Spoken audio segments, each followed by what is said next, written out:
இந்த நாளில் 2025ஆம் ஆண்டின் முதல் தினத்தில் தெய்வ சமூகத்தில் அமர்ந்து நாம் இந்த ஆண்டை ஆரம்பிக்கிறோம். என்ன தலைப்பில் நான் படிக்க போகிறோம் என்றால், சியோனின் பொக்கிஷம், ஜாயன்ஸ் ட்ரெஷர். சியோனின் பொக்கிஷம். பொக்கிஷம் என்ற வார்த்தைக்கு வேறு என்னென்ன வார்த்தைகள் சொல்லலாம்? பொருள், செல்வம், ஐஸ்வர்யம், ஆஸ்தி, திரவியம், சம்பத்து, பணம், நகை, தனம் சொல்லலாமா?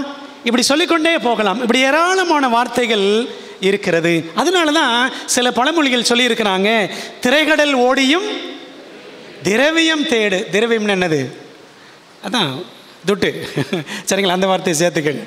திரவியம் தேடு, திரைகடல் ஓடியும் அலைகடல்கள் தாண்டியும் நீ போய் என்ன செய்யணும்? பணம் சம்பாதிக்கணும். பணம் பத்தும் செய்யும், பணம் பாதாளம் வரை பாயும் அப்படின்னு கூட இந்த பணத்தை பற்றி நாம் கேள்விப்பட்டிருக்கிறோம். திருக்குறளில் திருவள்ளுவர் கூட என்ன அழகாக சொல்லியிருக்கிறார் பாருங்களேன். வாசிக்கிறோம், அருள் இல்லாருக்கு அவ்வுலகம் இல்லை, பொருள் இல்லாருக்கு இவ்வுலகம் இல்லை. அருள் இருந்தால்தான் அந்த உலகம், பொருள் இருந்தால்தான் இந்த உலகம். பிரியமானவர்களே, அப்போ யோசித்து பாருங்க, அருளா பொருளா? ரெண்டில் எது மேலானது என்றால் நம்ம எதை சொல்லுவோம்? அருள் சொல்லுவோமா, பொருள் சொல்லுவோமா? எதை சொல்லுவோம்? எனக்கு சவுண்டு கேட்குது மனசுக்குள்ளே. எல்லோரும் என்ன சொல்கிறீங்க? பொருள் தான் பாஸ்டர். அருள்னு இன்றைக்கி மட்டும்தான் சொல்லுவோம். அருள்னு இன்றைக்கி தான் சொல்லுவோமோ? ஆனால் நம்மளோட மனசெல்லாம் பொருள். எல்லாருமே பொருள் சம்பாத்தியத்தில் தான் நாம் ஓடுகிறோம். ஆக அன்பான தேவ பிள்ளைகளே, இன்றைக்கு நமக்கு முன்பாக ஆண்டவர் வைக்கிற கேள்வி என்னவென்றால், சியோனே உன் பொக்கிஷம் எது? அல்லது உங்கள் பொக்கிஷம் என் பொக்கிஷம் யார்? சரியா? இந்த கேள்வியோடு நாம் ஜெபித்து நாம் வேதத்தை ஆராயலாமா? ஜெபிப்போம். நல்ல தகப்பனே, இந்த வருஷத்தின் ஆரம்பத்தில் ஆண்டுடைய நல்வார்த்தையை நாங்கள் கேட்க காத்திருக்கிறோம். சியோனின் பொக்கிஷம் அது என்ன என்பதை நாங்கள் கண்டுகொள்ள ஆண்டவர் எங்களுக்கு உதவி செய்யும்.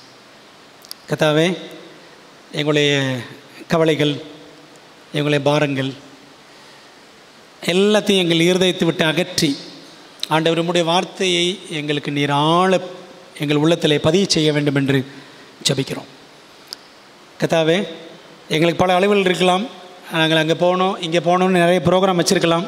ஆனால் இது எல்லாத்தையும் இப்போ கொஞ்சம் நேரம் மறந்துட்டு ஆண்டவரே உம்முடைய வார்த்தையில் நினைவாக இருக்க, எங்கள் உள்ளம் நிலை கொண்டு இருக்க ஒப்பு கொடுக்கிறோம். ஆவியானவர்களோடு பேசும். கர்த்தாவை சொல்லும். அடியார்கள் அவளோடு கேட்க காத்திருக்கிறோம். நீர் பெருக வேண்டும், நாங்கள் சிறுக வேண்டும். இயேசுவின் நாமத்தில் ஜெபிக்கிறோம் நல்ல பிதாவே, ஆமென். ஏசாயாவின் காலத்தில் என்ன நடந்தது? ஏசாயா தீர்க்கதரிசி 60 ஆண்டுகள் தீர்க்கதரிசியாக பணியாற்றியவர். A prophet who served God for a longer period. 60 ஆண்டுகள் ரொம்ப காலம் தீர்க்கதரிசன ஊழியம் செய்தவர். பழைய ஏற்பாட்டில் அவர் தான். அவருடைய காலகட்டத்தில், அவர் தீர்க்கதரிசியாக இருந்த காலகட்டத்தில் அசீரியர்கள் யூதாவுக்கு எதிராக படையெடுத்து வந்தார்கள். அப்படி அசீரியர்கள் படையெடுத்து வந்த நாட்களில் தான் ஏசாயா தீர்க்கதரிசியாக பணியாற்றுகிறார். அந்த சமயத்தில் அசீரியர் படையெடுப்பின் பொழுது யார் ராஜான்னு பார்த்தீங்கன்னா, யூதாவுக்கு எசேக்கியா ராஜா. அந்த காலகட்டம் தேவ ஜனத்திற்கு இக்கட்டான ஒரு காலகட்டம், மிக இக்கட்டான ஒரு காலகட்டம். அவர்களுக்கு எதிராக, ஆண்டவருடைய ஜனங்களுக்கு எதிராக பகடியாக, அதாவது நையாண்டி செய்து, நக்கல் செய்து, கேலி செய்து, பழிச்சொற்கள் அசீரியர்கள் வீசின ஒரு காலகட்டம். நீங்கள் படித்து பாருங்கள், ஏசாயா 36ஆம் அதிகாரம், 37ஆம் அதிகாரம், இதெல்லாம் படித்து பார்த்தீங்கன்னா அங்கே வந்த அந்த அசீரிய படைத்தலைவன் ரப்சாக்கே ரொம்ப அசிங்கமாக பேசுவான் யூத ஜனங்களை. தேவ ஜனங்களுக்கு ஒரு கடுமையான, ஒரு இக்கட்டான, ஒரு போராட்டமான ஒரு காலகட்டம். பிரியமான தேவ பிள்ளைகளே, கடைசி நாட்களில் வாழும் நாம் சந்திக்க போகும் இக்கட்டு காலங்கள் நமக்கு தெரியும். சரிதானே? தேவனுடைய பிள்ளைகள் எவ்வளவு சீக்கிரத்திலே இக்கட்டு காலங்களை சந்திப்போம் என்பது நமக்கு தெரியாது. ஆனால் வெகு சீக்கிரம் என்பது நமக்கு நன்றாக தெரியும். ஆகவே இப்படி இஸ்ரவேல் ஜனங்களும் இக்கட்டுகளை சந்தித்தார்கள். பழைய ஏற்பாட்டில் ஆண்டோடைய பிள்ளைகளாகிய நீங்களும் நானும் இக்கட்டான காலங்களை நோக்கி மெதுவாக நகர்ந்து கொண்டே இருக்கிறோம். ஆகவே அந்த இக்கட்டான காலங்களை சந்திக்க வேண்டும் என்றால் தேவன் நமக்கென்று ஆச்சரியமான வாக்குத்தத்தங்கள் அடங்கியுள்ள ஒரு அதிகாரத்தை இன்றைக்கு நமக்கு முன்பாக வைக்கிறார். அந்த அதிகாரம் தான் ஏசாயா 33வது அதிகாரம். 2 மாதங்களுக்கு முன்பதாக ஜெபம் பண்ணி கொண்டிருந்தேன் ஆண்டோடைய சமூகத்தில். ஆண்டவரே, என்ன புத்தாண்டியில் ஆண்டோடைய ஜனங்களுக்கு சொல்லுவது, எங்களுக்கு என்ன சொல்ல வச்சிருக்கிறீங்க அப்படின்னு ஜெபிக்கும் பொழுது இந்த ஏசாயா 33ஆம் அதிகாரம் தான் என் மனதில் ஆண்டவர் உணர்த்தி காண்பித்தார். அதைத்தான் இன்றைக்கு உங்களுக்கு நான் பகிர்ந்து கொள்ள போகிறேன். நம்முடைய தியான அதிகாரம் ஏசாயா 33ஆம் அதிகாரம். 2 வசனங்களை வாசிப்போம். ஏசாயா 33 வசனம் 5, 6. கர்த்தர் உயர்ந்தவர், அவர் உன்னதத்தில் வாசமாய் இருக்கிறார். அவர் சீயோனை நியாயத்தினாலும் நீதியினாலும் நிரப்புகிறார். இந்த ஆண்டு வாக்குத்தத்தம் என்று நீங்கள் எதிர்பார்ப்பீர்கள் என்று சொன்னால் அந்த 2 வசனங்கள் இதுதான். பூரண ரட்சிப்பும் ஞானமும் அறிவும் உன் காலங்களுடைய உறுதியாய் இருக்கும். கர்த்தருக்கு பயப்படுதலே அதின் பொக்கிஷம் அப்படின்னு வாசிக்கிறோம். பிரியமானவர்களே, கேள்வி, சீயோன் யார்? Who is Zion? சீயோன் யார்? சீயோன் என்றால் அந்த வார்த்தைக்கு, அந்த எபிரேய வார்த்தைக்கு அர்த்தம் ஒன்று அரண் என்ற வார்த்தை, ஸ்ட்ராங் ஹோல்டு என்று அர்த்தம். இன்னொரு அர்த்தம் அரணான கோட்டை அப்படின்னு அர்த்தம். சீயோன் என்றால் என்னது? ஒன்று அரண், இன்னொன்று அரணான கோட்டை அப்படின்னு அர்த்தம். 2 சாமுவேல் 5வது அதிகாரத்தில் வசனம் 7 நீங்கள் படித்து பாருங்கள். 2 சாமுவேல் 5ஆம் அதிகாரம் வசனம் 7 அழகாக சொல்லுகிறது. ஆனாலும் தாவீது சீயோன் கோட்டையை பிடித்தான், அது தாவீதின் நகரமாயிற்று அப்படின்னு பார்க்குறோம். வேதாகமத்தில் சீயோன் தாவீதின் நகரம் மற்றும் தேவனுடைய நகரத்தை குறிக்கும் பெயராகும். அது மட்டுமல்ல, சீயோன் என்பது பழைய ஏற்பாட்டில் முழு இஸ்ரவேல் தேசத்தையும் குறிக்கிற ஒரு வார்த்தை. சில வசனங்கள் பாருங்க. சகரியா 9:13, நான் எனக்கென்று யூதாவை நானேற்றி. எப்ராயிமிலே, எப்ராயிம் என்றால் இஸ்ரவேல் ஜனங்கள், இன்னொரு பெயர் இஸ்ரவேலுக்கு எப்ராயிம். எப்ராயிமிலே வில்லை நிரப்பி சீயோனே. பார்த்தீங்களா? அப்போ யூதாவையும் இஸ்ரவேலையும் ஆண்டவர் என்ன சொல்றாரு? 12 கோத்திரங்களையும் மொத்தமாக ஆண்டவர் எப்படி அழைத்தார்?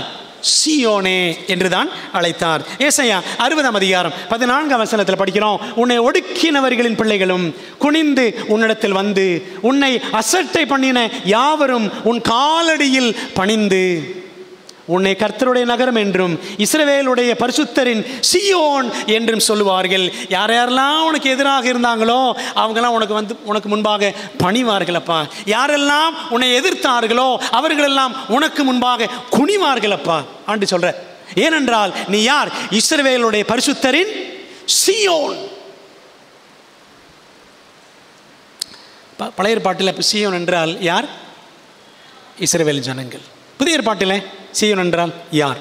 சீயோன் என்பது புதிய ஏற்பாட்டில் தேவனுடைய சபையை குறிக்கும், ஆவிக்குரிய ராஜ்யத்தை, உங்களையும் என்னையும் குறிக்கிற ஒரு வார்த்தை தான் சீயோன். எபிரேயர் 12ஆம் அதிகாரம் 22ஆம் வசனம், வெளிப்படுத்தல் 14:1 இதெல்லாம் படித்து பாருங்கள். இதெல்லாம் ஆண்டவர் தம்முடைய திருச்சபையை, கடைசி நாட்களில் அவருடைய திருச்சபையை சீயோன் என்று சுட்டி காட்டி அழைக்கிறார். கிறிஸ்துவின் 2ஆம் வருகைக்கு சற்று முந்தைய நாட்களில் வாழும் நீங்களும் நானும் தான் தேவனுடைய சீயோன் ஆவோம். தேவனுடைய பிள்ளைகள் என்றாலே என்னதான்? கோட்டை. அப்படித்தானே? தேவனுடைய பிள்ளைகள் என்றாலே கோட்டை தான், மறந்து விடாதீர்கள். நீங்களும் நானும் கோட்டை என்று தேவன் வேதாமத்தில் காட்டுகிறார். அதை எலன் ஒயிட்டும் அழகாக சொல்கிறாங்க பாருங்களேன். எலன் ஒயிட் அம்மையார் எழுதும்பொழுது சொல்கிறாங்க பாருங்கள், ஆக்ட்ஸ் ஆஃப் தி அப்போஸ்டல்ஸ் புத்தகத்தில், the church is God's fortress, his city of refuge which he holds in a revolted world. கலகம் செய்துள்ள ஓர் உலகத்தில் தேவன் தமது சபையை ஒரு கோட்டையாகவும் அடைக்கல பட்டணமாகவும் ஏற்படுத்தி இருக்கிறார். எளிமை பிரகாசத்தை இயேசுவின் சீடர்கள் பக்கம் 3 படிக்கிறோம். ஆண்டவருடைய சபை இந்த உலகத்தில் என்னவா? கோட்டைங்க. நீங்களும் நானும் யார்? கோட்டை. கோட்டைன்னு என்ன அர்த்தம்? ஸ்ட்ராங்காக நிற்கணும், அப்படிதானே? உறுதியாக நிற்கணும். நீங்களும் நானும் என்ன இக்கட்டுகள் போராட்டங்கள் வந்தாலும் கோட்டையாக நிற்க வேண்டும். கோட்டை சுவர் போல சபையார் யாவரும் ஜெபத்தில், வேத தியானத்தில், ஊழியத்தில், சத்தியத்தில், ஐக்கியத்தில் இணைந்து இசைந்து நிற்க வேண்டும். அப்போது நம்ம எதிர்க்கிற சாத்தான் தோற்பான். பிரியமான தேவ பிள்ளைகளே, அப்படியானால் நீங்களும் நானும் கோட்டை, தேவனுடைய கோட்டை, தேவனுடைய நகரம், இஸ்ரவேலுடைய பரிசுத்தரின் சீயோன் என்பதை நம் மனதில் கொள்ள வேண்டும். எத்தனை ஆச்சரியம்! நம்ம சில நேரங்களில் பலவீனன் சுகவீனன் அப்படிலாம் நம்முடைய பலவீனங்கள் நிமித்தம் அப்படி தான் சொல்கிறோம். ஆனால் ஆண்டவர் சொல்கிறாரு, நம்ம பார்த்து என்னன்னு சொல்கிறாரு? கோட்டை அப்படின்னு சொல்கிறார்.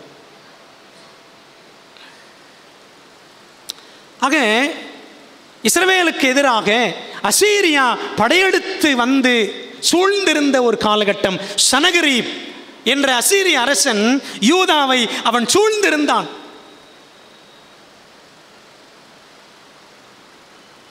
அப்போ இந்த காலகட்டத்தில் தான் ஆண்டவர் பேசுகிறார். அதாங்க ஏசாயா 33 அதிகாரம். ஏசாயா 33 அதிகாரத்தில் 34, 35, 36, 37 வரிசை அப்படி படிச்சுக்கிட்டே போங்க. இந்த சனகரீப் எதிரியாக வந்தது, அசீரியர்கள் படையெடுத்து வந்தது. அதே சமயத்தில் எசேக்கியா ராஜா யூத ஜனங்கள் சார்பாக தேவனை நோக்கி செய்த ஜெபம், அதனால் கிடைத்த விடுதலை எல்லாம் இந்த அதிகாரங்களில் ஏசாயா புத்தகத்தில் நாம் பார்க்கலாம். ஏசாயா 33 வாசித்தோம் பாருங்க. வசனம் 6 சொல்லுது, பூரண ரட்சிப்பும் ஞானமும் அறிவும் உன் காலங்களுடைய உறுதியாய் இருக்கும். பாருங்க, நம் காலங்களின் உறுதியான அஸ்திபாரம், the sure foundation of our times. இஸ்ரவேல் ஜனங்கள் இருந்த காலம் எப்படிப்பட்ட காலம்? எதிரிகள் சூழ்ந்திருந்த காலம். யார் அந்த எதிரிகள்? அசீரியர்கள். சனகரீப் என்ற அரசன், அவனுடைய படைத்தலைவன் ரப்சாக்கே, அவங்க கீழே இருந்த எதிரிகள் எல்லாம் தேவ ஜனங்களை சூழ்ந்திருந்தார்கள். அருமையான தேவ பிள்ளைகளை, நாம் வாழ்கிற காலம் மகா கொடிதான காலம், கொடிய காலங்கள் என்று பவுல் என்ன செய்கிறாரு? 2 தீமோத்தேயு 3 அதிகாரம் 1 வசனத்தில் சொல்லியிருக்கிறார். ஆகவே இந்த கொடிதான காலத்தில் நியாயமும் நீதியும் விளையாகி போய்விட்ட இந்த காலத்தில், பிரசங்கி 3 அதிகாரம் 16 வசனத்தை படித்து பாருங்க. அங்கே சாலமோன் எழுதுவார், நான் அங்கே நியாயஸ்தலத்தை கண்டேன், அங்கே நியாயம் இல்லை. அங்கே நான் நீதி ஸ்தலத்தை கண்டேன், அங்கே என்ன இல்லை? நீதி இல்லை அப்படின்னு இருப்பார். அதான் இன்றைக்கி உலக நிலைமை. நியாயமும் கிடையாது, நீதியும் கிடையாது. அப்படி ஒரு உலகத்தில் வாழ்ந்துட்டு இருக்கிறோம்.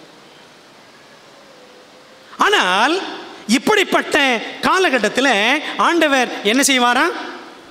பாருங்களேன், ஏசாயா 33 வசனம் சொல்லுது, கர்த்தர் உயர்ந்தவர், அவர் உன்னதத்தில் வாசமாயிருக்கிறார், அவர் சீயோனை தம்முடைய ஜனத்தை நியாயத்தினாலும் நீதியினாலும் நிரப்புகிறார். நீங்கள் 33 அதிகாரம் 1 வசனம் படித்து பார்த்தீங்கன்னா, கொள்ளையிடப்படாதிருந்தும் கொள்ளையிடுகிறவனும் துரோகம் பண்ணாதிருக்கிறவர்களுக்கு துரோகம் பண்ணுகிறவனும் ஆகிய உனக்கு ஐயோ. ஆண்டவர் யார் சொல்கிறாருன்னா, இந்த சரித்திரத்தின் இந்த அதிகாரத்தினுடைய சரித்திர பின்னணியை படித்து பார்த்தீங்கன்னா, கொள்ளையிடப்படாதிருந்தும், அசீரியாவை யாருமே கொள்ளையடிக்கலை, ஆனால் அசீரியா கொள்ளையடிக்க வந்துச்சு. கொள்ளையிடப்படாதிருந்தும் கொள்ளையிடுகிறவனும் துரோகம் பண்ணாதிருக்கிறவர்களுக்கு துரோகம் பண்ணுகிறவனுமாகி. இஸ்ரவேல் ஜனங்கள் அசீரியர்களுக்கு துரோகம் பண்ணலை, ஆனால் அசீரியா என்ன பண்ணுச்சு? இஸ்ரவேலுக்கு துரோகம் பண்ண வந்துச்சு. ஆண்டவர் சொல்றாரு, நீ அப்படி செய்யறியா, உனக்கு ஐயோ. அசீரியாவே உனக்கு ஐயோ. அன்பான தேவ பிள்ளைகளே, அப்போ ஆண்டவர் சொல்றாரு, சீயோனை நான் நியாயத்தினாலும் நீதியினாலும் நிரப்புவேன் என்று கர்த்தர் சொன்னார். நியாயம், நீதி. நீதி என்றால் ஆண்டவர் அந்த நீதினால நிரப்புறாரு. என்ன அந்த நீதினால நிரப்புறாரு?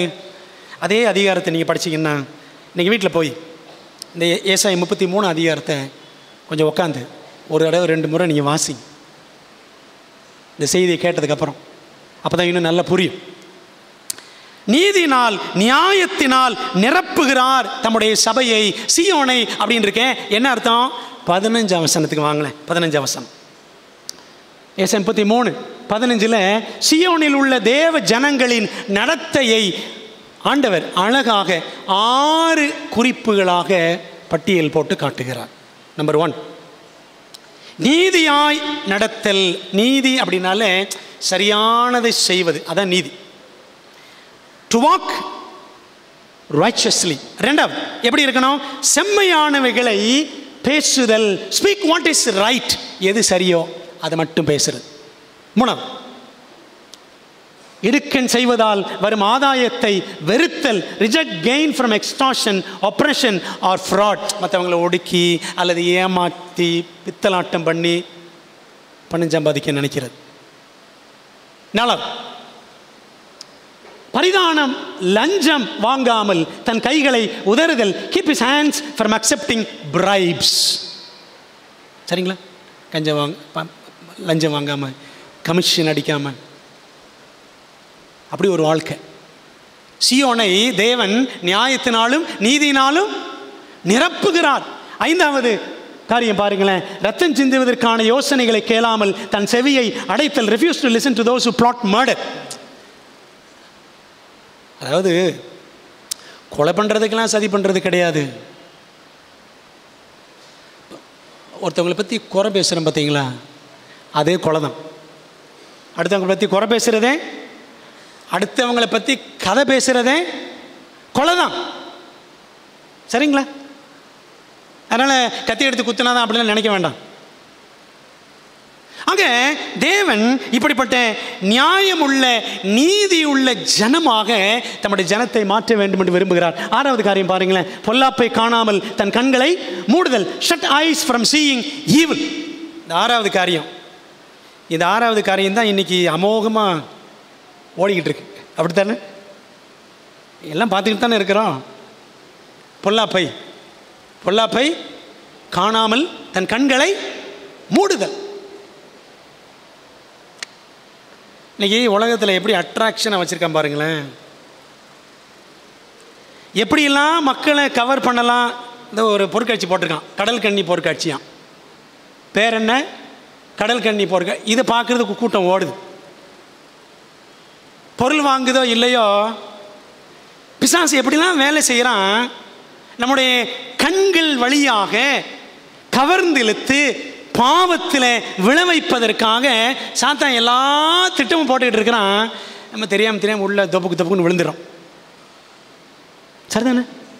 பிரியமான தேவ பிள்ளைகளே, அப்போ பாருங்க, 6 காரியங்களை ஏசாயா 33 அதிகாரத்தில் அழகாக தேவன் சுட்டி காண்பிக்கிறார். சீயோனை தேவன் நீதியினாலும் நியாயத்தினாலும் நிரப்புகிறார். 6 காரியங்கள் அழகாக ஆண்டவர் பட்டியல் போட்டு காட்டுகிறார். அப்பேற்பட்ட நீதியும் நியாயமும் உள்ள ஜனமாக தேவ கிருபையினால், தேவ ஆவியின் வல்லமையினால் நாம் நிலை நிற்க வேண்டும் என்பதே தேவனின் பூரண விருப்பம். பாருங்களேன், உங்களுக்கு நான் சொன்னேன், அசீரியா படையெடுத்து வந்துச்சே, அது படையெடுத்து வந்தது அநியாயம், தேவ ஜனத்துக்கு எதிராக. அது செய்வது அநீதி. ஆனால் ஆண்டவர் தம்முடைய ஜனத்தை நியாயத்தினாலும் நீதினாலும் நிரப்புகிறார் அப்படின்னு வாசிக்கிறோம். கடைசி கால சம்பவங்கள் புத்தகத்தில் வாசிக்கிறேன் பாருங்க. எலன் ஒயிட் அம்மையார் எழுதுறாங்க, நம்முடைய மகா பிரதான ஆசாரியராய் இயேசு கிறிஸ்து நமக்காக பாவ நிவாரணம் செய்து கொண்டிருக்கின்ற இந்த வேளையில் நாம் கிறிஸ்துவுக்குள் பரிபூர்ணம் உள்ளவர்களாக மாறுவதற்கு பிரயாசப்பட வேண்டும். அப்படித்தானே வாக்குத்தத்தத்தில் படிக்கிறோம். பூர்ண ரட்சிப்பும் ஞானமும் அறிவும் உன் காலங்களுடைய உறுதியாக இருக்கும். இக்கட்டு காலம் இருக்க தான் செய்யும். ஆனால் எது நம்முடைய காலங்களின் உறுதியாக இருக்கும்? பூர்ண ரட்சிப்பு. பூர்ண ரட்சிப்பு என்ன என்றால் என்ன?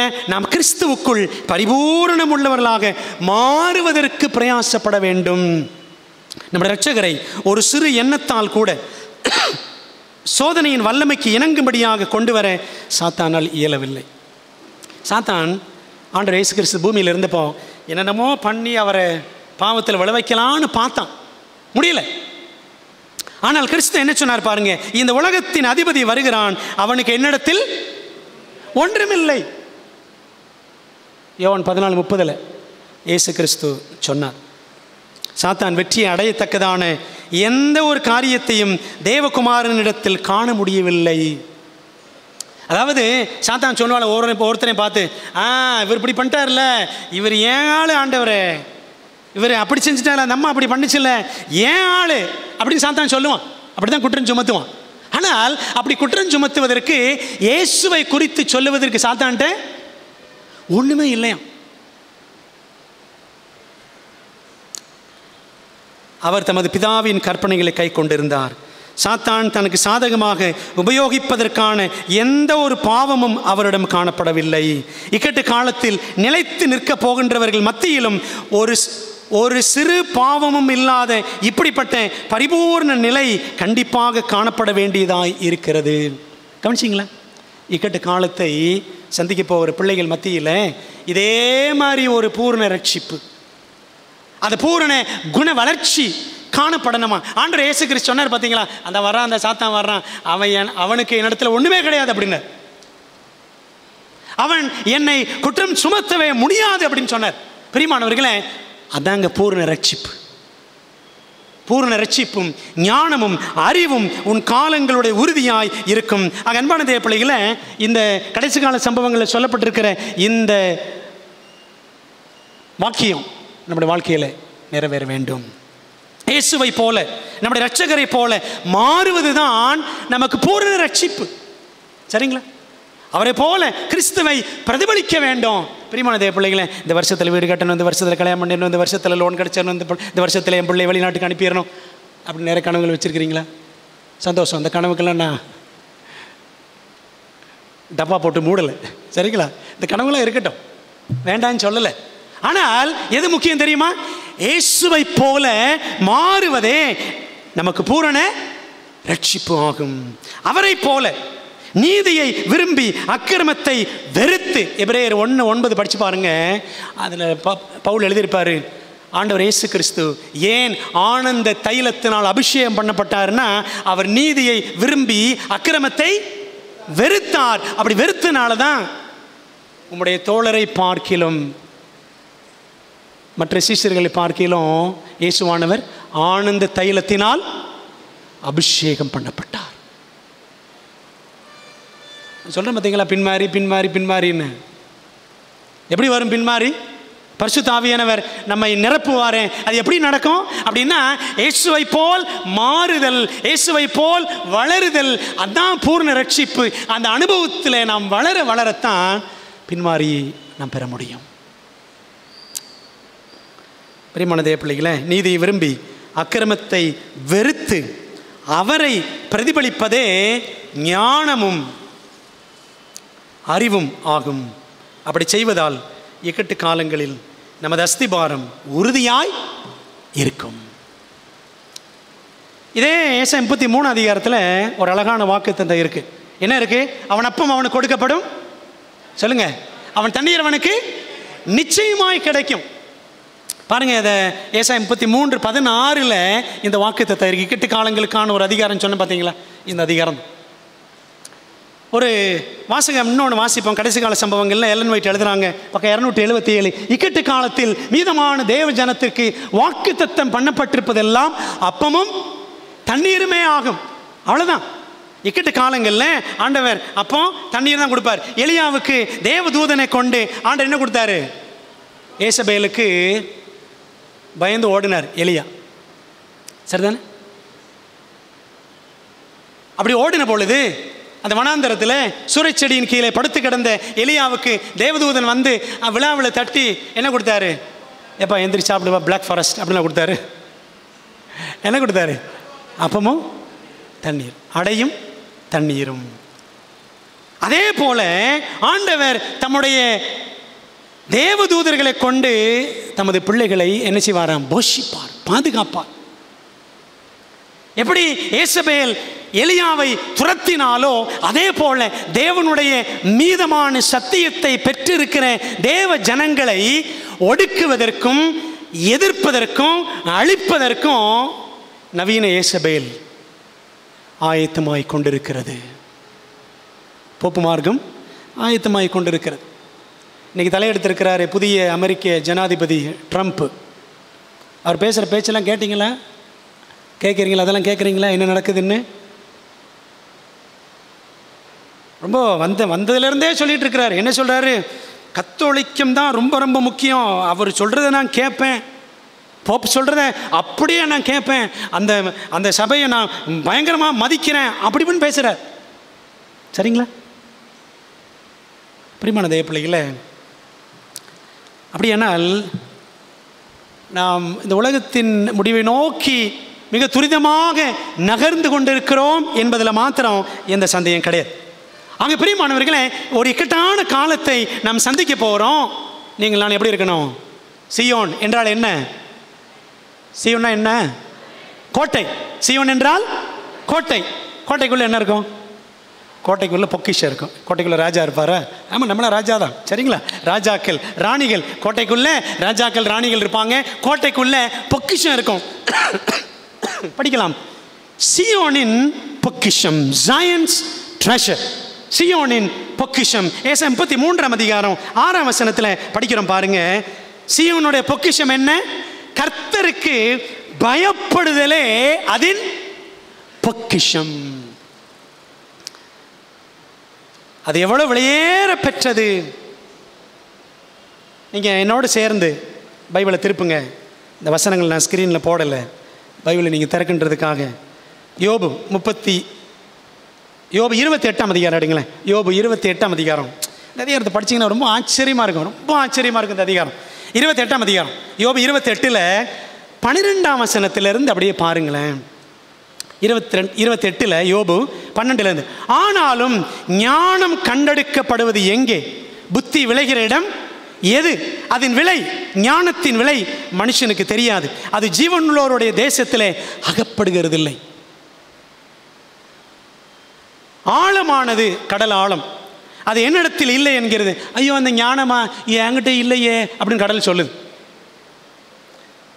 சமுத்திரமானதும் அது என்னிடத்தில் இல்லை என்கிறது. அதற்கு ஈடாக தங்கத்தை கொடுக்கவும் அதற்கு கிரயமாக வெள்ளியை நிற்கவும் கூடாது. இந்த ஞானத்துக்கு ஈடா தங்கம் வெள்ளியெல்லாம் கொடுக்க முடியாதான். 16ஆம் வசனம். ஓப்பீரின் தங்கமும் வெளியேற பெற்ற கோமயதகமும் இந்திர நீலக்கல்லும் அதற்கு ஈடல்ல. பொன்னும் பளிங்கும் அதற்கு ஒப்பல்ல. பசும் பொன்னாபரணங்களுக்கு அதை மாற்றக்கூடாது. 18. பவளத்தையும் ஸ்படிகத்தையும் அத்தோடு ஒப்பிட்டு பேசலாகாது. முத்துக்களை பார்க்கிலும் ஞானத்தின் விலை உயர்ந்தது. பாருங்களேன், தங்கம், வெள்ளி, பவளம், புஷ்பராகம், கோமேதகம், இது எல்லாத்த காட்டிலும் எது விலை உயர்ந்தது? எதுங்க? ஞானம். ஞானம்னா என்ன? ஞானம்னா என்ன? 28ஆம் வசனம் பாருங்க. அதே 28 படிங்க. மனுஷனை நோக்கி இதோ ஆண்டவருக்கு பயப்படுவதே. பார்த்தீங்களா? எதுங்க ஞானம்? ஆண்டவருக்கு பயப்படுறது. எதுங்க பொக்கிஷம்? ஆண்டவருக்கு பயப்படுறது. தங்கம் வச்சிருக்கிறோம், வெள்ளி வச்சிருக்கிறோம், பேங்க்ல பேலன்ஸ் வச்சிருக்கிறோம், இதெல்லாம் பொக்கிஷம் கிடையாது. எது பொக்கிஷம்? கர்த்தருக்கு பயப்படுதலே அதின் சியோனின் பொக்கிஷம். வீட்டில் போய் நீங்கள் யோபு 28ஆம் அதிகாரத்தை பிறகு படித்து பாருங்கள். அன்பான தேவ பிள்ளைகளே, நமது வெள்ளியும் பொன்னும் புஷ்பராகமும் பவளமும் கடைசி நாட்களில் நம்மை காப்பாற்றாது. எசேக்கியேல் 7ஆம் அதிகாரம் 19ஆம் வசனம் படித்து பார்த்தீங்கன்னா, தங்கள் வெள்ளியை என்ன செய்வாங்களா? தெருக்களில் எறிந்து விடுவார்கள். அவர்களது பொன் எப்படி இருக்கும்? வேண்டா வெறுப்பாக இருக்கும். இன்னைக்கு தங்கத்தையும் பொன்னையும் வெள்ளியையும் பெருசாக மதிச்சுட்டு இருக்கிறோமா? சில நேரத்தில் கல்யாணத்தில் நம்ம ஆட்கள்லாம் கல்யாணத்தில் அப்படி தான், நான் 30 லட்சம் 40 லட்சம் கேட்கலான்னு நினச்சேன் பொண்ணு வீட்டில். நம்ம ஆட்கள் பேசுகிறது, நம்ம ஆட்கள் பேசுகிற பேச்செல்லாம் ஒரு 10 லட்சம் கொடுத்துருங்க,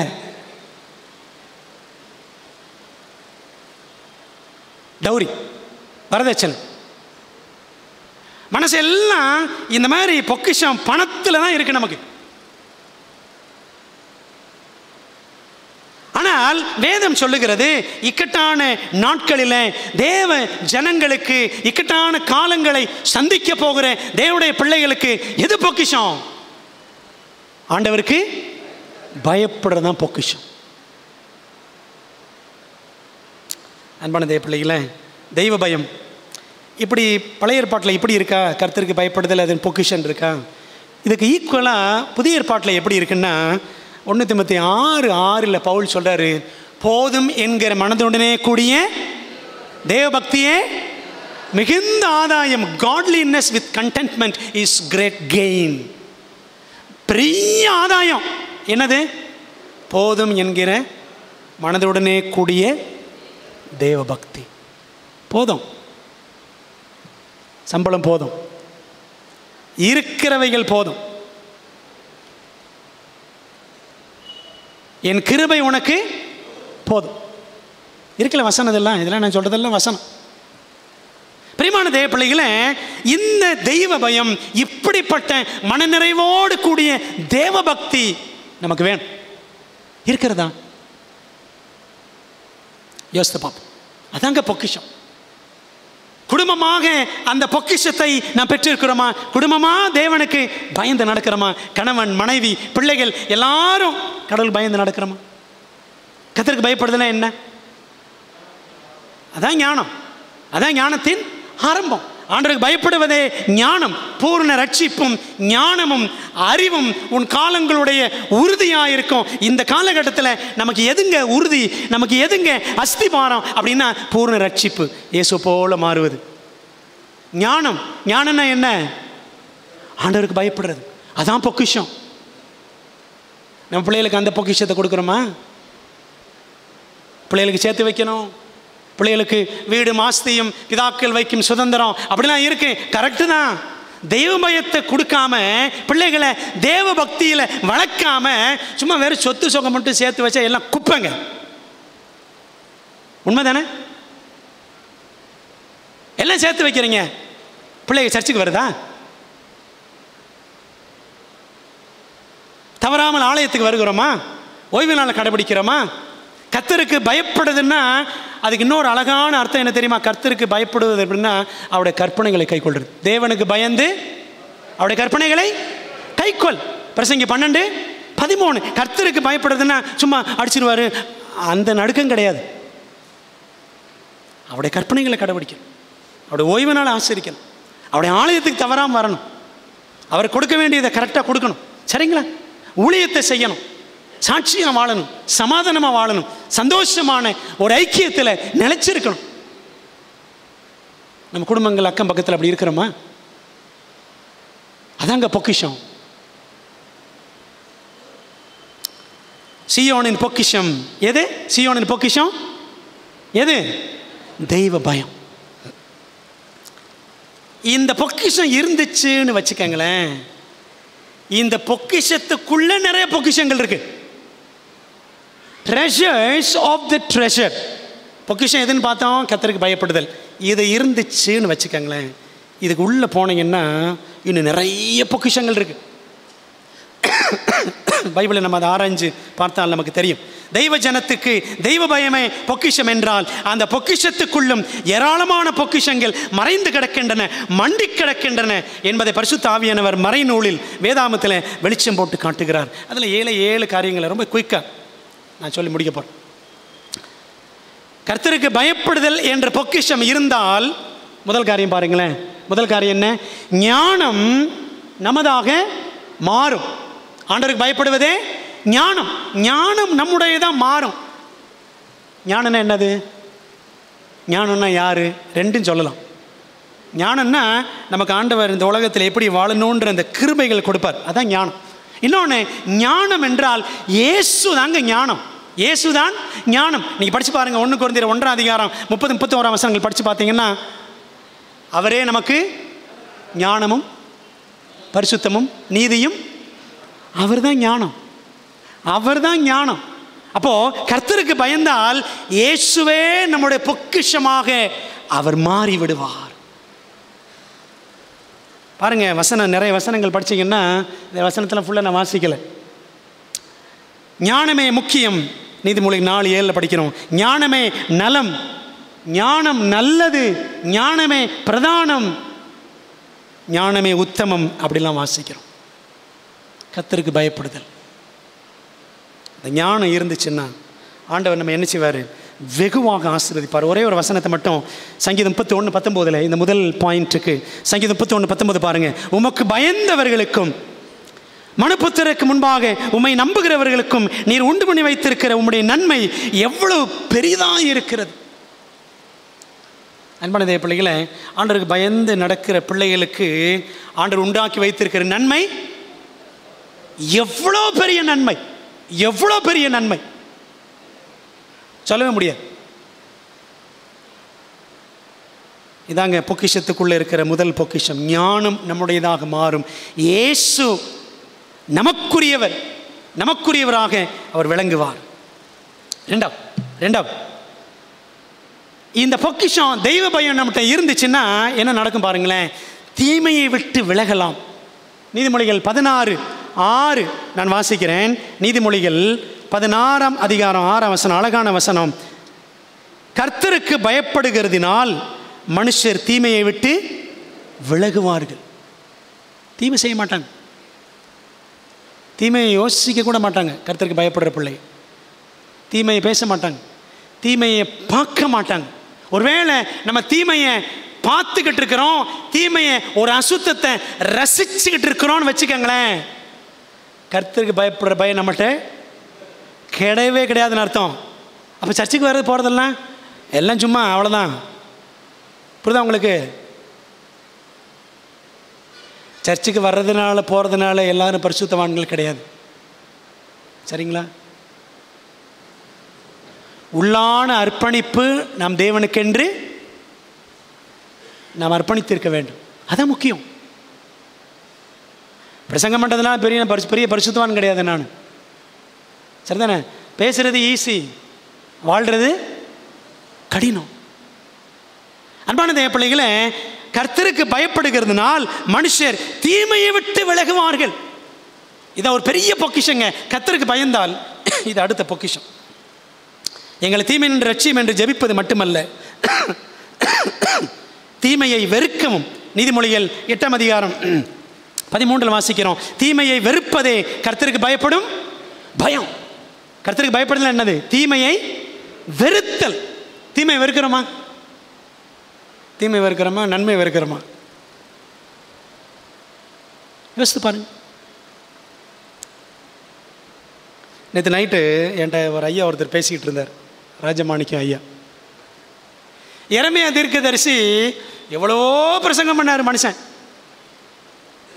பாபிலோன் ராஜா வருவான், நேபுகாத்நேச்சர் வருவான், நீங்கள் அவனை எதிர்க்காதீங்க, நீங்கள் அவன் கூட போயிருங்க, பாபிலோனுக்கு போயிருங்க, அப்படி இப்படிலாம். இந்த மனுஷன் பாவம் கல்யாணம் கூட கட்டாமல், அப்படி தானே எரேமியா அப்படி சொல்லிட்டார். எரேமியா டோன்ட் மேரி அப்படின்ட்டார். எரேமியா உனக்கு கல்யாணமே கிடையாதுன்ட்டார். பாவம் அந்த மனுஷன் கல்யாணமே பண்ணலை. தெரியுமா உங்களுக்கு? அது எரேமியா கல்யாணமே பண்ணலை. இந்த மனுஷன் ராவும் பகலும் தெருவில், சந்தியில், ஆலயத்தில் அங்கெல்லாம் போய் நின்று இந்த மனுஷன் பிரசங்கம் பண்ணார். அந்த ஐயா சொன்னார், ராஜமாணிக்க ஐயா இப்படிலாம் பிரசங்கம் பண்ணார் ஐயா. இந்த எரேமியா கடைசியில் அவர் பிடிச்சி தூக்கி குழியில் போட்டு விட்டாங்க. குழியில் போட்டாங்கல்ல, உண்மைதானே? கர்த்தருக்கு பயப்படுற பயம்னா என்ன? ஊழியக்காரன் என்ன சொல்கிறானோ அது கேட்கணும். புரியுதுங்களா? அதான் கர்த்தருக்கு பயப்படுற பயம். இவர் ரொம்ப பேசுகிறாரே, தூக்கி குழியில் போட்டுரும். அப்படியா? அப்படி அந்த இஸ்ரவேல் ஜனங்கள் பண்ண மாதிரியா பண்ணுறது? எரேமியாவுக்கு பண்ண மாதிரி? கர்த்தருக்கு பயப்படுற பயம்னா என்ன? ஆண்டவர் நேரில் வந்தால் பேசுவார், நேரில் வந்தால் ஆண்டவர் பேசுவார், ஊழியக்காரங்க வழியாக தான் பேசுவார், அவருடைய பிள்ளைகள் வழியாக தான் பேசுவார். பேசும்பொழுது கீழ்ப்படுகிற இருதயம், அதாங்க கர்த்தருக்கு பயப்படும் பயம். அப்படி அவருக்கு பயந்து நடந்தால் தீமை விட்டு விலகலாம். மூணாவது பொக்கிஷம், பொக்கிஷத்தின் பொக்கிஷங்கள்ல மூணாவது என்ன அப்படின்னா, தூதர்களின் காவல் உண்டு. சங்கீதம் 34:7 வாசிக்கிறோம், கர்த்தருடைய தூதன் அவருக்கு பயந்தவர்களை சூழ பாளையம் இறங்கி விடுவிக்கிறார். படிக்கிறோம்ல, கர்த்தருக்கு பயந்தால் தேவதூதர்கள் பாதுகாப்பு உண்டுங்க. ஒவ்வொரு தேவ பிள்ளைக்கும் ஆண்டு ஒரு காவல் தூதனை வச்சிருக்கிறாரு. எசேக்கியா ராஜா ஜெபம் பண்ணார், சொன்னேன்ல அந்த எசேக்கியா சம்பவம். எசேக்கியா ஜெபம் பண்ணாரு, ஆண்டவர் ஒரே ஒரு தூதன் அனுப்பினாரு. ஒரே ஒரு தூதன் வந்து அசீரியரின் பாளையத்தில் எத்தனை பேர் அடிச்சு காலி பண்ணிட்டாரு? 1,85,000 பேர். ஆண்டவர் இயேசு கிறிஸ்து அவரும் ஜெபம் பண்ணியிருந்தார். அப்படின்னா இந்த பேதுரு ரொம்ப வைராக்கியமாக அவர் தம்முடைய எஜமான காப்பாற்றுற மாதிரி கத்தி எடுத்து ஒரு வேலைக்காரன் காதை என்ன பண்ணிட்டாரு?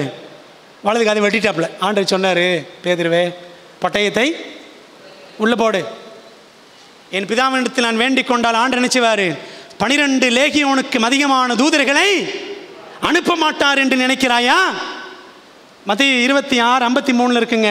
லேகியோன் அப்படின்னா லீஜியன், அது ஒரு ரோம பட்டாள வார்த்தை. லேகியோன் அப்படின்னா 6000 படை வீரர்கள் இருக்கிற அந்த பட்டாளத்துக்கு பேர் தான் லேகியோன், லீஜியன்.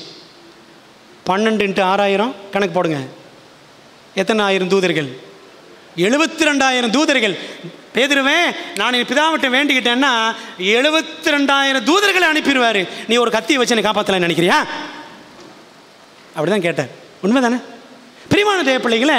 அப்போ பாருங்க, ஆண்டவர் உங்களுக்கு எனக்கும் தேவதூதர்கள் பாதுகாப்பை வைத்திருக்கிறார். ஒரு நாள் ஒரு போலீஸ்காரர் அவர் சொன்னாரா, ஆஸ்திரேலியாவில் நடந்த சம்பவம். இந்த அம்மாவுக்கு இவ்வளவு பாதுகாப்பு இருக்கும் பொழுது எதுக்குங்க வந்து போலீஸ் ஸ்டேஷன் கம்ப்ளைண்ட் பண்ணீங்க? நான் போகிறேன் அப்படின்ட்டு அவர் போயிட்டார். யார் அந்த அம்மா? ஆஸ்திரேலியாவில் ஒரு கூட்டம் நடந்து கொண்டிருந்தது. அந்த கூட்டத்தில் இந்த அம்மா பிரசங்கம் பண்ண போகிறாங்க. இதை கேள்விப்பட்ட சில வாலிபர்கள் இந்த அம்மாவை எப்படியா இந்த கூட்டத்தில் கொலை பண்ணிடணும் அப்படின்னு சொல்லிட்டு என்ன பண்ணாங்கன்னா, சிலரெல்லாம் பயங்கரமாக திட்டம் போடுறாங்க. இது இந்த பாஸ்டர் காதில் விழுந்துருச்சு. உடனே இந்த பாஸ்டர் என்ன பண்ணுறாரு, நேராக ஆஸ்திரேலியாவில் இருக்கிற ஒரு போலீஸ் ஸ்டேஷனில் போய் கம்ப்ளைண்ட் பண்ணி இந்த மாதிரி இந்த அம்மா மீட்டிங் நடத்துகிறாங்க, அதனால் இந்த அம்மாவை கொலை பண்ணுறதுக்கு சில வாலிபர்கள் திட்டம் போட்டிருக்கிறாங்க, நீங்கள் தான் இந்த அம்மாவுக்கு நீங்கள் பாதுகாப்பு கொடுக்கணும்னு சொல்லிட்டு இவர் போலீஸ் ஸ்டேஷனில் கம்ப்ளைண்ட் கொடுத்துட்டு வந்துட்டார். இந்த போதகர் என்னாச்சு தெரியுமா? ஸோ அந்த அம்மா மீட்டிங் நடத்த போகிற அந்த கூடார வாசலில் போலீஸ்காரங்களாம் வந்து என்ன செய்கிறாங்க, ஆஸ்திரேலியன் போலீஸ் ஆஃபீஸர்ஸ் வந்து நிற்கிறாங்க. வந்து நின்று அப்படி பாதுகாவல் செய்கிறாங்க.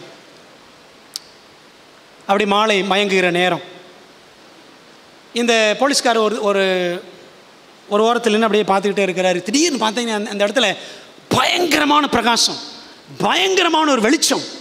அந்த இடமே அப்படி பளிச்சிடும் வெண்மையாக பிரகாசித்தது. பார்த்தீங்கன்னா ஒரு தேவதூதன் அந்த கூடாரத்துக்கு மேலேருந்து தன்னுடைய செட்டைகளை விரித்து அப்படியே பாதுகாக்கிற ஒரு காட்சியை அந்த ஆஸ்திரேலிய போலீஸ் ஆஃபீஸர் பார்த்தாராம். அப்போ தான் அவர் சொன்னாராம், இந்த அம்மாவுக்கு இவ்வளோ பாதுகாப்பு இருக்குல்லங்க, எதுக்கு எங்கெல்லாம் கூப்பிட்டீங்கன்னு சொல்லிட்டு போயிட்டாராம். யார் தெரியுமா அந்த அம்மா? எலன் ஒயிட் அம்மையார். சரித்திரத்தில் இந்த மாதிரி சம்பவங்கள்லாம் இருக்குது. தேவன் தம்முடைய பிள்ளைகளுக்கு என்ன பாதுகாப்பு வச்சிருக்கிறாரா? தேவ தூதர்களின் பாதுகாப்பை வைத்திருக்கிறார்.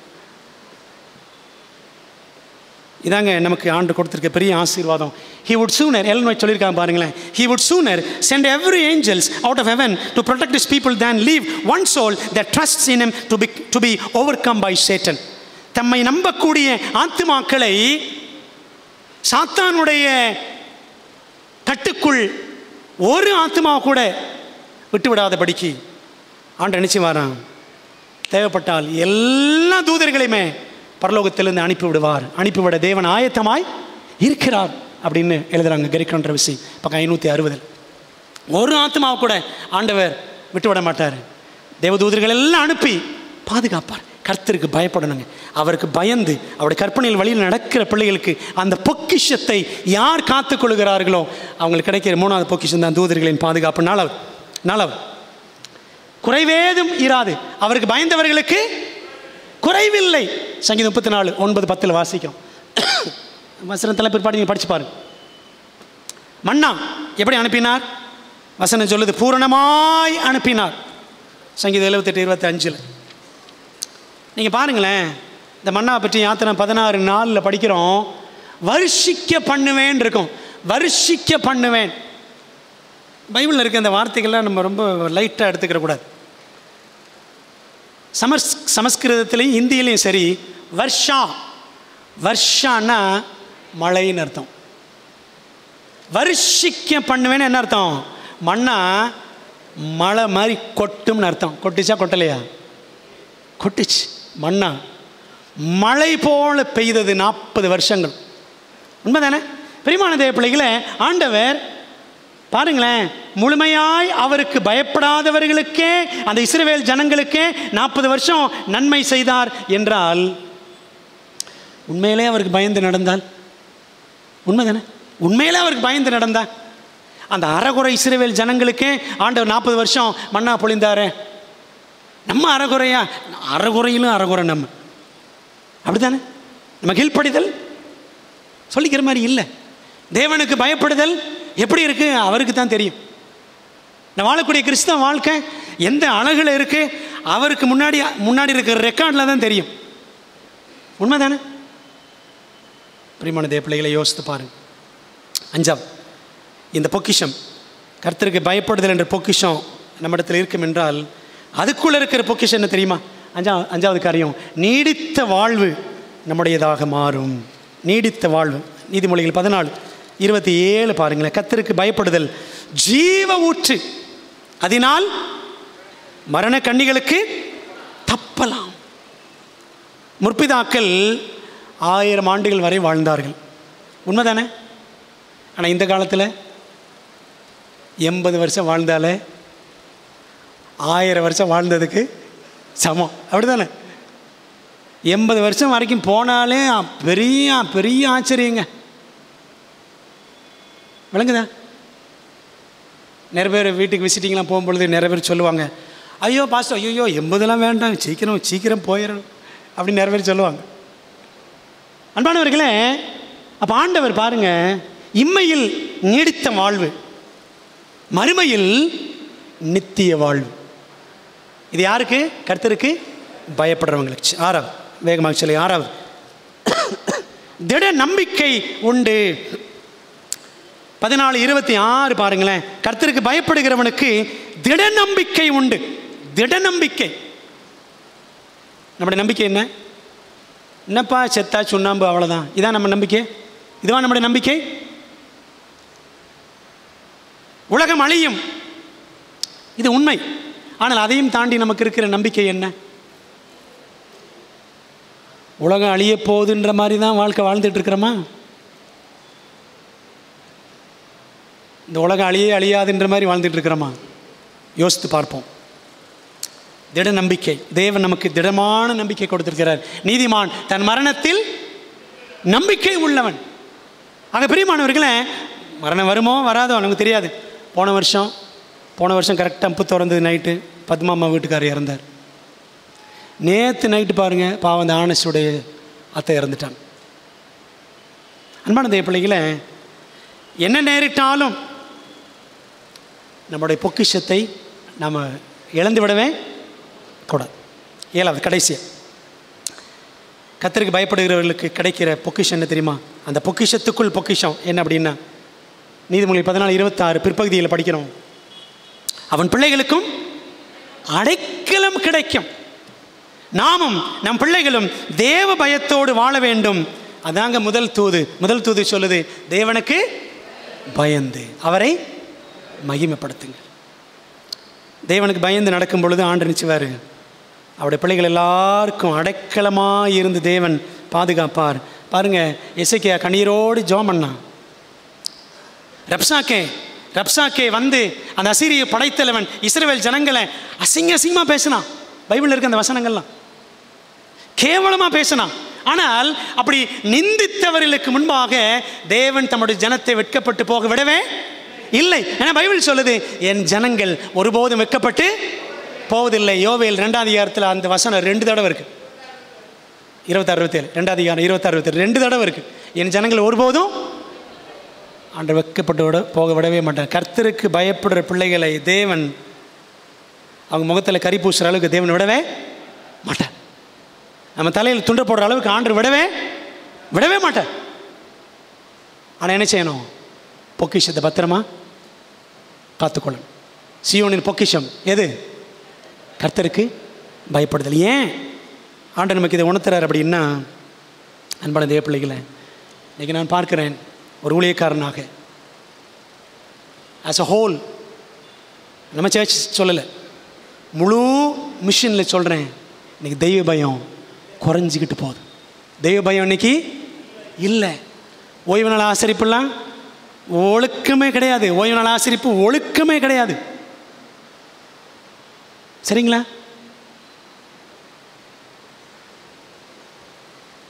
யோசித்து பார்ப்போம். தேவனுக்கு உண்மையிலே பயந்து நடக்கிறோமா அப்படின்றத தெய்வ சமூகத்தில் இன்றைக்கி இந்த 1ஆம் தேதி உட்காந்து ஆண்டோடைய ஆலயத்தில், ஆண்டவரே எங்கெங்க நான் குறைப்பட்டிருக்கிறேன், தேவனுக்கு உண்மையிலே நான் பயந்து நடக்கிறேனா இல்லை பயந்து நடக்கிற மாதிரி அப்படின்னு நீங்களே கணக்கு போட்டுக்கணும். ஆண்டவருக்கு உண்மையாக பயந்து நடக்கிற பிள்ளைகளை தேவன் வரக்கூடிய எல்லா இக்கட்டு காலங்களிலும் அடைக்கலமாக இருந்து அவர் பாதுகாப்பார். தீங்கு நாளில் தமது கூடாரத்தில் மறைத்து ஆண்டு நினைச்சு வாரான், தம்முடைய பிள்ளைகளை ஒழித்து கொள்ளுவார் அப்படின்னு படிக்கிறோம். இந்த வசனங்களை நீங்கள் படித்து பாருங்க. அன்பான தேவ பிள்ளை, ஒரே ஒரு காரியம் சொல்லி முடிச்சிடுறேன். நம்முடைய இரட்சகராகிய இயேசு கிறிஸ்து இந்த பூமியில் வாழ்ந்த போது அவரிடம் காணப்பட்ட பொக்கிஷம் என்ன தெரியுமா? அவரிடத்தில் காணப்பட்ட நறுமண பொருள் என்ன தெரியுமா? என்னோட திருப்புங்க, ஏசாயா 11 அதிகாரம் 1ஆம் வசனத்திலேருந்தே படிச்சிங்கன்னா இது மேசியாவை பற்றி ஒரு அதிகாரம். ஏசாயா 11 அதில் 2ஆம் வசனம் பாருங்கள். ஞானத்தையும் உணர்வையும் அருளும் ஆவியும், ஆலோசனையும் பலனையும் அருளும் ஆவியும், அறிவையும் கர்த்தருக்கு பயப்படுகிற பயத்தையும் அருளும் ஆவியும் ஆகிய கர்த்தருடைய ஆவியானவர் அவர் மேல், இயேசுவின் மேல் தங்கியிருப்பார். என்ன ஆவிங்க? கர்த்தருக்கு பயப்படும் பயத்தை அருளும் ஆவி. ஆவியானவர் தான் அந்த கர்த்தருக்கு பயப்படும் பயத்தை நமக்கு கொடுக்கணும். அடுத்த வசனம் பாருங்க. கர்த்தருக்கு பயப்படுதல் அவருக்கு, இயேசுவுக்கு உகந்த வாசனையாயிருக்கும். இயேசுவுக்கே அந்த கர்த்தருக்கு பயப்படுதல், தன் பிதாவுக்கு பிரியமானவைகளை செய்தல் அவருக்கு எப்படி இருந்துச்சான்? உகந்த வாசனை. பிதாவுக்கு பிரியமானதை எப்பொழுதும் செய்யணும் அப்படின்னு அவர் ஆசைப்பட்டார். யோவான் 8:29 சொல்லியிருக்கிற மாதிரி பார்த்தீங்களா? அப்போ 2 காரியம், இந்த 2 வசனத்தில் நான் பார்க்குற 2 காரியம். கர்த்தருக்கு பயப்படுகிற பயத்தை அருளும் ஆவியானவர் அவர் மேல் தங்கி இருந்தார். அப்போ நம்ம மேலேயும் அந்த ஆவியானவர் தங்கி இருக்கணும். அந்த ஆவியானவர் நம்ம மேல் தங்கி இருந்தாதான், நம்ம மேல் தங்கி இருந்தாதான் நம்மகிட்ட உண்மையிலே என்ன காணப்படும்? கர்த்தருக்கு பயப்படும் பயம் காணப்படும். 2வது, கர்த்தருக்கு பயப்படுதல் அவருக்கு உகந்த வாசனையாக இருக்கும். அதே போல் கர்த்தருக்கு பயந்து நடக்கிற செயல் நம்முடைய வாழ்க்கையில் ஒரு நறுமண பொருளாக ஆண்டவருக்கென்று வாசனை வீசணுங்க. எனக்கு ரொம்ப சந்தோஷம். இன்னைக்கு 1ஆம் தேதி சர்ச்சு ஃபுல்லாக இருக்குது. எல்லா ஓய்வு நாளும் 1ஆம் தேதியாக இருக்காதா அப்படின்னு ஒரு மனசில் ஒரு ஆசை. இந்த அற்ப ஆசை நிறைவேறுமான்னு தெரியல. அன்பான தேவ பிள்ளைகளே, ஆண்டோட ஓய்வு நாளை தவறாமல் கடைபிடியுங்கள். நியூ இயரை காட்டிலும் புது வருஷத்தை காட்டிலும் ஓய்வு நாள் தான் பரிசுத்தமானது. சரிதானே? ஓய்வு நாள் தான் பரிசுத்தமானது. ஒன்று தெரியுமா உங்களுக்கு? பரலோகத்தில் புது வருஷம் இருக்குமோ இல்லையோ, என்ன இருக்கும் தெரியுமா? ஓய்வு நாள் இருக்கும். அதனால் ஓய்வு நாளை கடைபிடிக்கிறதுல ஒரு தீர்மானம் எடுங்க. உண்மையான தீர்மானம் எடுங்கள். தேவ ஆவியானவர் நம் மீது தங்கி இருந்தால் இயேசுவை போல பிதாவுக்கு பிரியமானவர்கள் நாமும் எப்போதும் செய்வோம். நமக்கு அவர் மேல் அன்பு இருந்தால் அவருக்கு எந்த வேதனையும் உண்டாக்கக்கூடாது என்று நாம் பயப்படுவோம். ஆண்டவருக்கு பயப்படுதுன்னு என்ன தெரியுமா? அவர் மேல் அடிச்சிருவார், தண்டிச்சிருவார்னு பயப்படுறது கிடையாது. ஆண்டவருக்கு வேதனை உண்டாக்கக்கூடாது. ஆண்டவருக்கு வேதனை உண்டாக்கக்கூடாது. ஆண்டவர் வருத்தப்படுத்திடக்கூடாது. அப்படி ஒரு வாழ்க்கை வாழும். அதாங்க கர்த்தருக்கு பயப்படுதல். அந்த ஆசீர்வாதம் நம்முடைய வாழ்க்கையில் உண்டாக தேவன் நம்மை ஆசீர்வதிப்பாராக. ஆமென். ஆண்டவரே, இந்த 2025ஆம் வருஷத்தில் நானும் என் குடும்பமும் என்னுடைய திருச்சபையும் இன்னும் கர்த்தருக்கு பயப்படும் பயத்தில் நாங்கள் அதிகமாக வளரணும்னு சொல்லிட்டு ஒப்பு கொடுப்போமா? எங்கள் பரிசுத்தம் நிறைந்த சேனைகளின் தேவனாய் கர்த்தாவே, கடந்த ஆண்டெல்லாம் நன்மைகள் செய்தவரே, புதிய ஆண்டையும் கிருபையாக தந்தவரே, உடைய நாமத்திற்கு கோடி கோடி ஸ்தோத்திரம். தகப்பனே, கடந்த ஆண்டில் எத்தனையோ விதமான அழிவுகள், நாசமோசங்கள் எங்களை சுற்றிலும் நடந்த போதும் ஆண்டவரே, எங்களை செட்டைகளின் மறைவிலே நிழலிலே வைத்து காத்தீர். அதற்கு நமக்கு நாங்கள் ஸ்தோத்திரம் செலுத்துகிறோம். தகப்பனே, எங்கள் எல்லாருடைய குடும்பங்களையும் நீர் அக்கினி மதிலாக சூழ்ந்திருந்ததற்காக உமக்கு நாங்கள் ஸ்தோத்திரம் செலுத்துகிறோம். உம்முடைய கண்கள் இமைக்காமல் உறங்காமல் எங்களை காப்பாற்றி நடத்தி வருவதற்காக உமக்கு நாங்கள் ஸ்தோத்திரம் செலுத்துகிறோம். அன்பின் ஆண்டவரே, இந்த திருச்சபையை இம்மட்டும் நீ நடத்தி வந்ததற்காக நன்றி. இந்த நாளிலே ஆலயம் நிரம்பி இருக்கத்தக்கதாக கிருபை செய்ததற்காக உமக்கு ஸ்தோத்திரம். நல்ல சாட்சிகள் சொன்ன கர்த்தருடைய பிள்ளைகளுக்காக, பாடல் பாடிய கர்த்தருடைய பிள்ளைகளுக்காக நன்றி சொல்கிறோம். எல்லாரையும் ஆண்டவர் ஆசீர்வதிங்க விசேஷ பிரகாரமாய். தகப்பனே, நாங்கள் கேட்ட நல்வார்த்தைகளுக்காக நன்றி ராஜா. சீயோனின் பொக்கிஷம், கர்த்தருக்கு பயப்படுதலே சீயோனின் பொக்கிஷம் என்று நாங்கள் படித்தோம் ராஜா. தகப்பனே, இந்த உலகத்தில் நாங்கள் எதையோ பொக்கிஷம் நினச்சிட்ருக்கிறோம். பொருட்களை பொக்கிஷம் நினச்சிட்ருக்கிறோம். நபர்களை, என் மனைவி தான் பொக்கிஷம், என் புருஷன்தான் பொக்கிஷம், என் பிள்ளை தான் பொக்கிஷம் நினச்சிட்ருக்கிறோம். ஆனால் தகப்பனே, பொருட்களோ நபர்களோ எதுவுமே யாருமே நிலையில்லை என்பதை நாங்கள் உணர்கிறோம். ஆண்டவரே, இந்த உலகத்தில் ஒரே பொக்கிஷம் தேவனுக்கு பயப்படுகிற பயமே, பூரண ரட்சிப்பும் அறிவும் ஞானமும் உன் காலங்களுடைய உறுதியாக இருக்கும். கர்த்தருக்கு பயப்படுதலே அதன் பொக்கிஷம். உன்னதத்திலே உயர்ந்திருக்கிற எங்கள் கர்த்தர், எங்கள் ராஜாதி ராஜா சீயோனாகி எங்களை நியாயத்தினாலும் நீதியினாலும் நிரப்புகிறார் என்று நாங்கள் படித்தோம். ஆண்டவரே, தகப்பனே, இந்த 2 வசனங்களும் எங்கள் மனதில் ஆழமாக பதியட்டும். கர்த்தாவே, அநீதி நிறைந்த இந்த உலகத்தில் நாங்கள் சீயோனாக, தேவனுடைய கோட்டையாக, தேவனுடைய திருச்சபையாக, தேவனுடைய மகிமைக்கென்று நிலைத்து நிற்க எங்களுக்கு உதவி செய்யுங்க தகப்பனே. இந்த நாளிலும் தகப்பனே, நம்முடைய சமூகத்தில் வந்திருக்கிறேன் எல்லாரையும் கர்த்தர் ஆசீர்வதிங்க. இன்று மட்டுமல்ல, ஒவ்வொரு ஓய்வு நாளும் தேவ சமூகத்தில் வர வேண்டும், தேவனை தொழுது கொள்ள வேண்டும் என்ற பாரத்தை எல்லார் உள்ளத்திலும் ஆவியானவர் வைக்கும்படியாய் நாங்கள் ஜெபிக்கிறோம் தகப்பனே. வரப்போகிற ஓய்வு நாளில், முதல் ஓய்வு நாளில் நடக்க போகிற திருவிருந்திற்காய் ஜெபிக்கிறோம். அந்த திருவிருந்தில் நாங்கள் எல்லாரும் ஆண்டவரே நிரம்ப வந்து கலந்து கொள்ள வேண்டும். ஆண்டவரே, எங்களுக்கு உதவி செய்யுங்க தகப்பனே. உம்முடைய சமாதானத்தால் எங்கள் குடும்பங்கள் எல்லாம் நிரப்புங்க. யார் யார் கவலை கண்ணீரோடு பாரத்தோடு துக்கத்தோடு வந்திருக்கிறார்களோ அவர்களுக்கு ஆறுதலின் சமாதானத்தையும் கொடுக்க வேண்டும் என்று ஜெபிக்கிறோம். யார் யார் என்னென்ன வேண்டுதல்களோடு எதிர்பார்ப்புகளோடு வந்திருக்கிறார்களோ கர்த்தர் அந்த வேண்டுதல்களையும் எதிர்பார்ப்புகளையும் பூர்த்தி செய்யும்படியாய் நம்முடைய சமூகத்தில் நாங்கள் ஜெபிக்கிறோம் தகப்பனே. நம்முடைய நல்ல பரிசுத்த ஆவியானவரை எங்கள் குடும்பங்களில் ஆண்டவரை நிறைவாய் ஊற்ற வேண்டும் என்று ஜெபிக்கிறோம். கர்த்தருடைய ஆவியானவர் கிறிஸ்துவின் மேல் தங்கியிருந்தபடியினால் கர்த்தருக்கு பயப்படுதல் என்ற உகந்த வாசனை அவரிடத்தில் வெளிப்பட்டது என்று நாங்கள் படித்தோம். ஆண்டவரே, எங்கள் வாழ்க்கையிலையும் எங்கள் குடும்பங்களையும் தேவாவின் அபிஷேகத்தை எங்களுக்கு அளவில்லாமல் கர்த்தர் கொடுக்க வேண்டும் என்று ஜெபிக்கிறோம் தகப்பனே. இந்த உலகத்தில் பூலோக பொக்கிஷங்களை நாங்கள் ஆண்டவரே சவதரித்து வைக்க தேடாதபடி தகப்பனே, பரலோகத்தில் பொக்கிஷங்களை சேர்த்து வையுங்கள் என்று எங்கள் ராஜா ரட்சகர் சொல்லியிருக்கிறீர். அதற்கு இசைவாக தகப்பனே, பரலோகத்தில் பொக்கிஷங்களை சேர்த்து வைக்க எங்களுக்கு உதவி செய்யுங்க.